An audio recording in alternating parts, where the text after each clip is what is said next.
I guess I'm a little taller. There's a fresh face in Illinois politics. His name's Doug Truax. Doug's a 43-year-old West Point grad, Army veteran, and successful entrepreneur and businessman. He burst onto the scene last month as a credible challenger to the 40-year longtime Washington insider, Dick Durbin. How about a warm welcome for Doug Truax?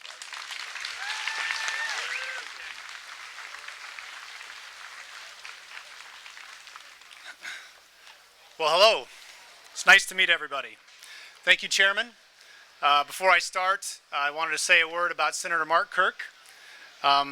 There's a man of courage that never gives up on service to his country.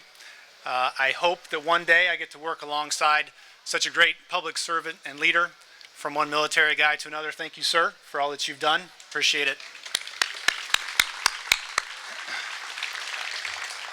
So as the chairman said, my name is Doug Truax. I'm 43 years old. I've been married to Nicole for 21 years. I've got 3 teenage kids, Jack, Cole, and Abby, and we live in Downers Grove, not far from Good Samaritan Hospital. I'm a West Point graduate. I have 6 years U.S. Army veteran, and I co-founded and run Veritas Risk Services in Oak Brook, Illinois. So why am I doing this? Why am I taking on Dick Durbin, a powerful U.S. senator that is close friends with the president? I'm doing this because Dick Durbin and many of his colleagues have presided over the most profound age of decline in the history of Illinois. By almost any measure, population, jobs, the economy, budget, education, ethics, Illinois' stature as one of the most important states in the Union has been diminished, and his policies are directly impacting this decline. So I'm running because I love Illinois, I love this country, and I know that with the right leaders and the right policies, we can turn this decline around, and I'm looking forward to that. So I'm not, thanks. I'm not well versed in the ways of Washington, but I do know that the federal government is too big. It overregulates us. It encourages dependency, which is not good for anybody. And I know it is unaccountable. We see that all the time now in the news. I think Dick Durbin is the poster boy for what's wrong with Washington.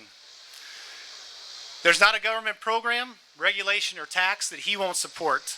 And he will cling to his 1960s liberal ideology no matter how many times it fails. We've seen that over and over.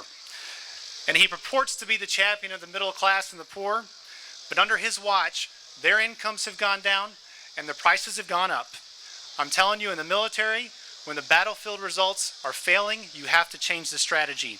In Dick Durbin's world, failure is not only an option, it seems to be the foregone conclusion and an ongoing nightmare for Illinois families.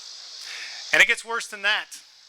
Both the Chicago Tribune and the Wall Street Journal last week noted that Dick Durbin is writing letters harassing the donors of a free market advocacy group that he disagrees with. Anyone that cares about the First Amendment ought to be very concerned about that. Dick Durbin not only advocates the wrong policies, he then harasses the people who disagree with him. When I'm elected, this is going to change.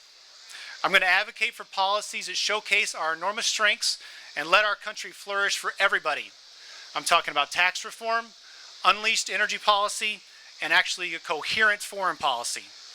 We don't have to continue dividing and punishing. We can elevate and multiply our resources. Our problems are made by men and women, and they can be corrected by men and women. It is our duty to restore the greatness of America, and with your help, we will defeat Dick Durbin and begin that process now. Thank you. God bless.